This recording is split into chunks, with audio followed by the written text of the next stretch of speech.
Hohokum is a game about exploring a world that doesn't explain itself. All of the strange things that happen are kind of the game slowly revealing itself to the player. You can say that it's colourful, you can say that it's exploratory, you can say that it has a creative, performative element to it. I think you need to see it though.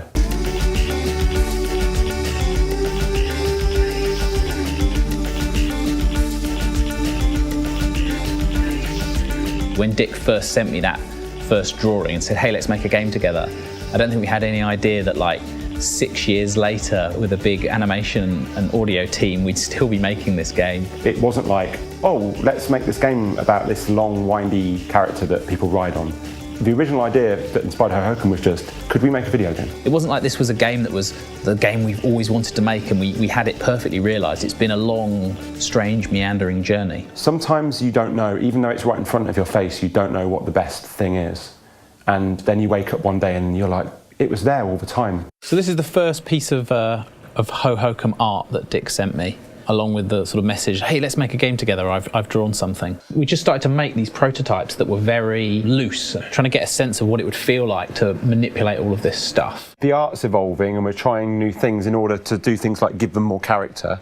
And then we introduced a character that's you. For me, this is the start of what Hohokum is today. That was actually quite a hard leap to make, to get rid of him and the player be the line. I remember you saying to me, this is really interesting, why do we need this guy? It's weird, isn't it? Because that is at the core of our idea, but actually it felt like quite a brave or difficult thing to do, didn't it?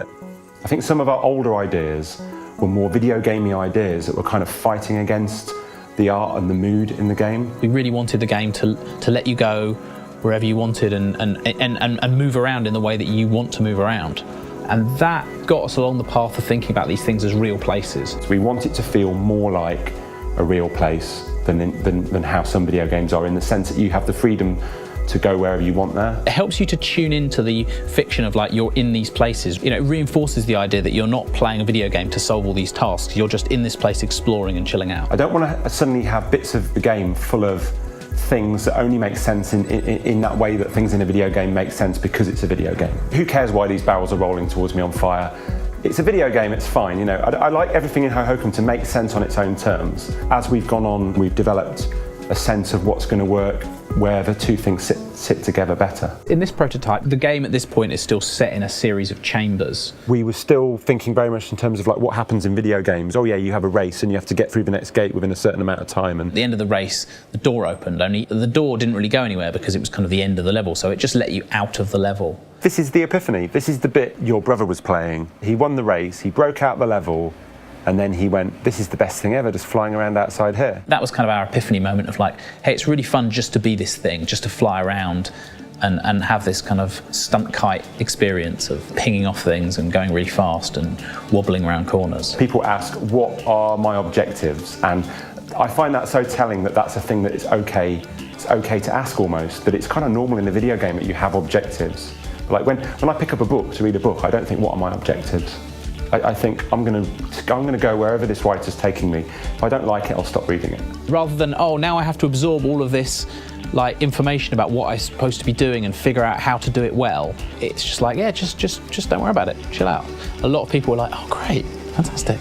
That's something that in playtest, that's something that I'm always looking out for, is people doing that. It's something that I do a lot in lots of other video games. You know, I find myself just wanting to wander around looking at all the cool stuff in a bit of a game, rather than do all the objectives I'm supposed to do. And I like the idea of those of having something for people to get their teeth into that they feel like they're supposed to be doing, but actually you keep wanting to just go off and muck around.